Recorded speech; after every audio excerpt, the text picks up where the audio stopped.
This video is brought to you by patreon.com/worsttake. Get access to exclusive live streams and Discord servers, on-screen shoutouts, and early access to some videos when you join now. Help make sure that we can continue to make content like this by supporting the Patreon. Links are in the description down below.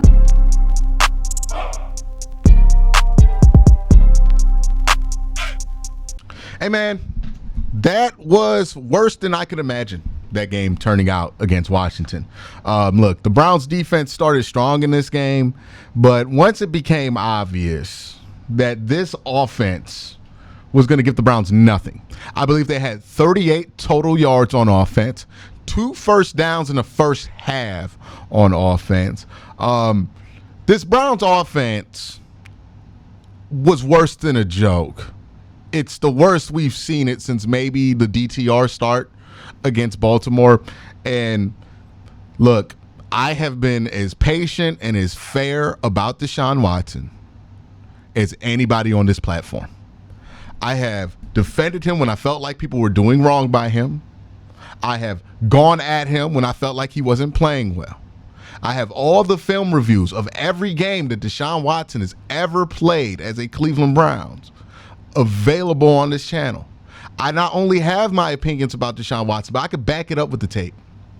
Now, I have not gotten the all 22 from this game. So maybe the all 22 has a slight chance of changing how I feel. But I have to imagine this was Waterloo. If you don't know what that reference is, Napoleon, right? We all know that name, famous French, I believe he was a dictator, but French leader of the military. His last battle, or the battle that made everybody realize that the Napoleonic era was over, was Waterloo. Now, he didn't get officially ousted until sometime after that, but that's when everybody knew it was over. This was Waterloo. It's over. This Deshaun Watson era, it's done. We're just waiting to see how they ended at this point, but it's over. It's not going to be what we wanted it to be. I'm ready to concede that this trade was a disaster. You could call it the worst quarterback trade of all time. I could care less. I don't care about making it a distinction at this point. It's bad. This is a L. At this point, like, we know it's an L. I don't believe the fan base is behind him anymore. I think this game lost him any section of the fan base that was willing to be optimistic about this. I think this game lost him any section of the fan base that was on the fence about this. I even think that some of his diehard supporters have decided to not support him anymore after this kind of performance. Who knows? Maybe these people are still going to ride for Deshaun, but nobody's going to see these people as reasonable anymore. It's over with. This was the battle at Waterloo for Watson. This was Waterloo. He was hoisted on his baton, and the hope of him ever being a top 5 quarterback again died today. The one good thing that we get from this game, and look, there's not a lot of good things that we get from this game, but the one good thing that we're going to get from this game is that this is officially the end of the Watson Wars. Nobody is in disagreement about whether this thing should keep going or not. Nobody is in disagreement about whether this thing is a success or not. Nobody is in disagreement about if this needs more time or not. We are at a point where I believe it's like 90% consensus. Watson has to get benched at some point. So at least Browns fans are united again. It sucks what we're united around, which is benching a quarterback. But at least Browns fans are united again. Because I don't know how you watch this game, how you watch Watson start the year with an awful start versus the Cowboys, and then that turns in to another bad game versus the New York Giants, and then you see a worse game versus the Washington Commanders today.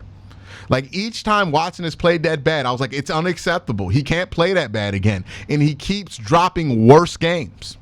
Now, maybe it's just the NFC East making him a shitty quarterback, but at this point, I don't care what the excuse is. Yeah, the offensive line's not great, and it's a problem for whoever's going to play quarterback. I agree with you. Yeah, the defense could have held up a little bit stronger in the second half of this game. Absolutely, I agree with you. Yeah, the wide receivers could do a better job catching the ball and getting open. Yeah, I agree with you. But we got to be honest about what's going on here. The quarterback sucks. When I watch the Browns, I don't watch a team that looks like they have a good quarterback.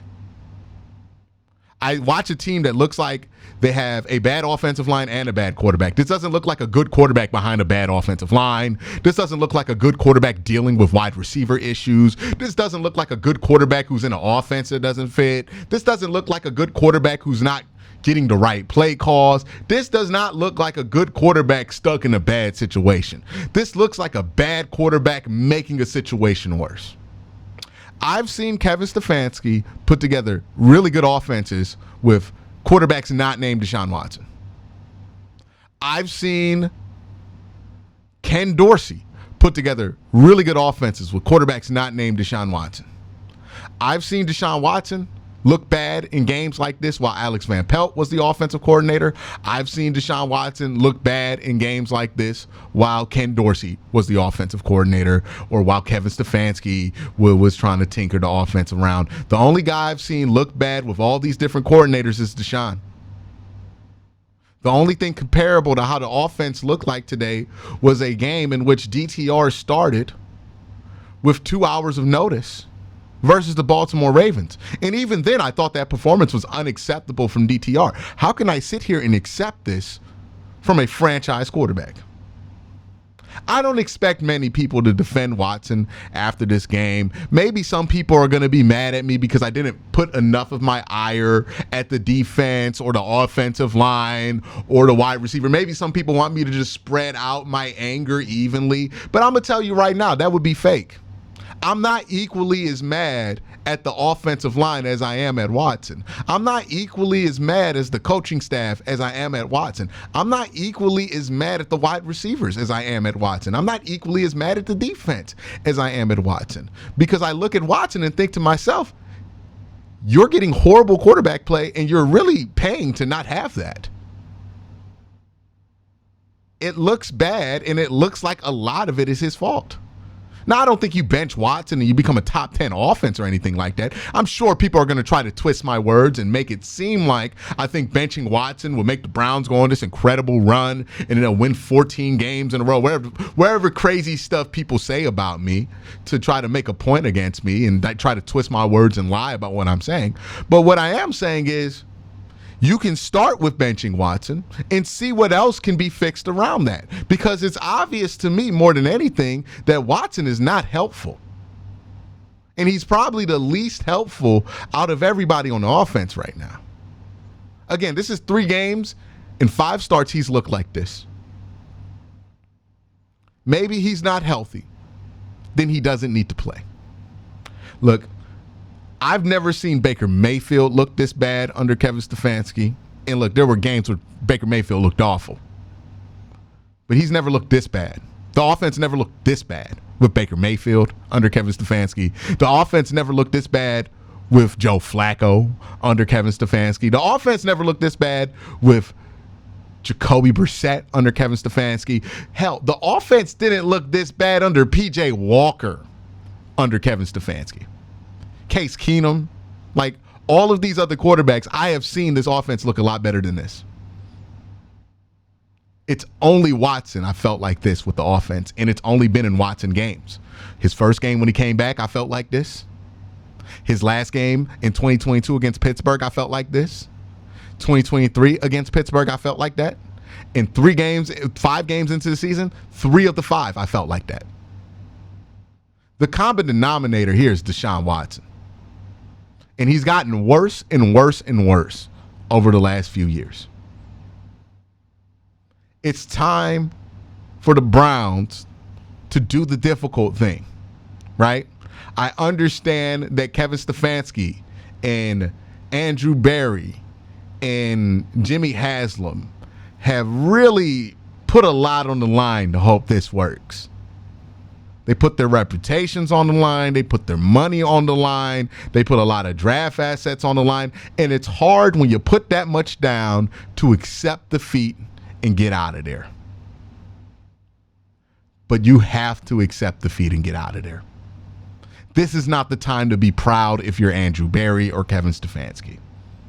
This is the time to look in the mirror, Look at what's going on with the quarterback position. Look, man, for this defense to play good enough for the Browns to win, they got to hold a team to under 10 points. The Browns haven't scored 20 points yet this year. Last year with 5 different quarterbacks, they only scored under 20 points like 2 times. And one of those times were against the Cincinnati Bengals where they didn't play any starters.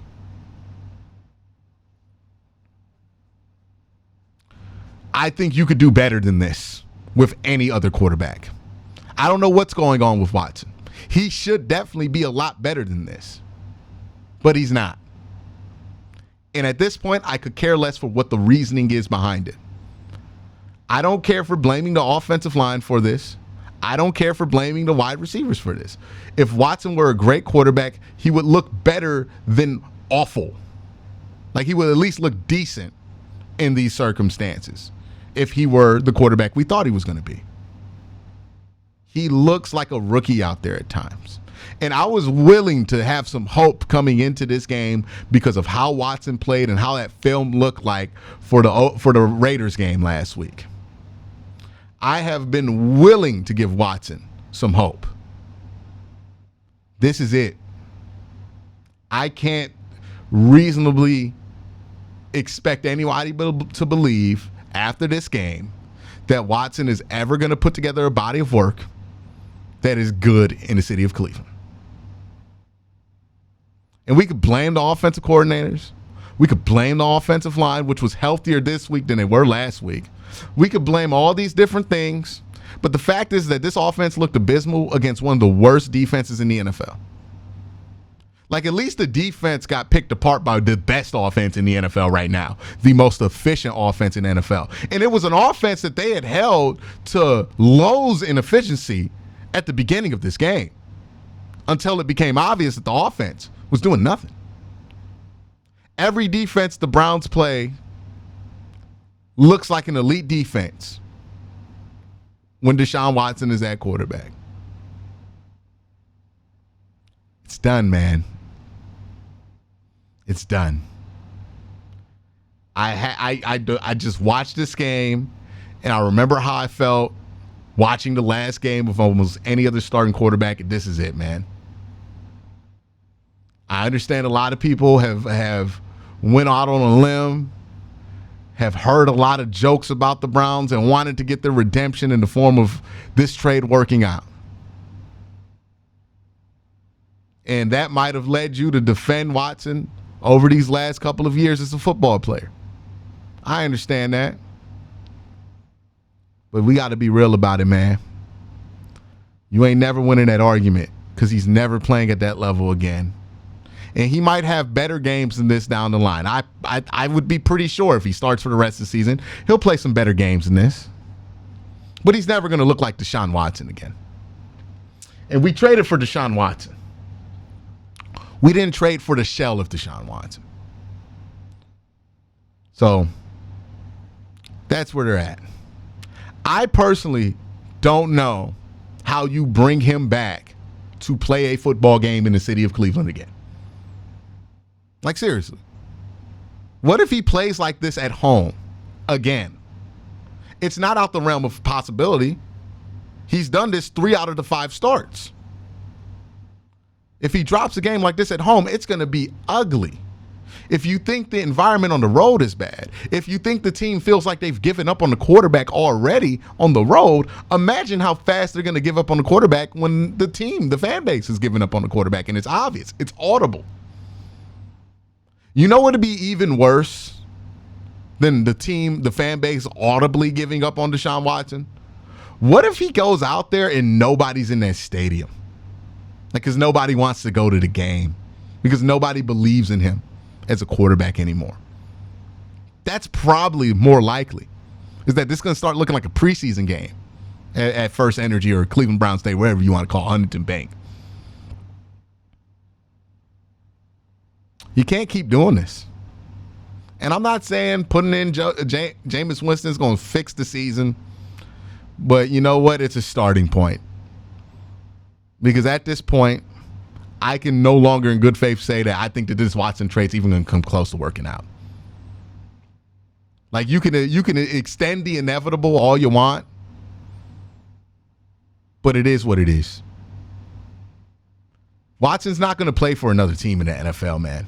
I know some people are worried, oh, well, what if Watson plays well for a different team and it makes us look bad? Who the hell is going to decide Watson is worth picking up given all the scrutiny that you're going to pick up with him? Like, does it feel worth it for you as a Browns fan? Like, it definitely isn't going to be worth it for anybody to sign. The day he gets benched from Cleveland is the day he's done. It's over with. It's unfortunate. We thought we were going to get superstar quarterback play. We ended up getting something worse than what we even had to begin with. And we could play the what if game, and what if we had Baker still, or what if we had Joe Flacco still, or what if we had that and that. I'm not somebody who loves revisiting the past and looking into it. I just care about what happens going forward. And if you're Kevin Stefanski and Andrew Berry, you have two options. You can refuse to swallow your pride, double down, and go out with Deshaun Watson. Or you can accept that you made a bad decision, that you were wrong, and move on from it. Because if you crash out with Deshaun Watson, you're probably going to go with him, dog. Just immensely disappointed that Watson has played this bad this many times. And look, I'm going to be consistent on this. My issue with Baker Mayfield in 2021 was that he couldn't be consistent. He couldn't be relied upon. There's no shot I'm going to feel like I can rely upon Deshaun Watson after this start to the season. That trust is gone. You could just see it in the players. The players don't trust him anymore. The coaches don't trust him anymore. It's obvious. That trust is gone. The play isn't there. The trust isn't there. It's done. It's done. So, my last thing to end this video, if there is one good thing, at least know that you don't have to argue with your fellow Browns fans anymore. Because, yeah, there might be one jackass who wants to still defend Deshaun or call you a whatever it is for not standing behind Deshaun. But let's be real about it. The majority of the fan base, the vast majority of the fan base, is over the Deshaun Watson experience. We no longer have to argue about it. We no longer have to be at war about it. We no longer have to do QB wars about it. It doesn't matter who you want to start or who you don't want to start. The Watson wars are over. This was Waterloo. It's done.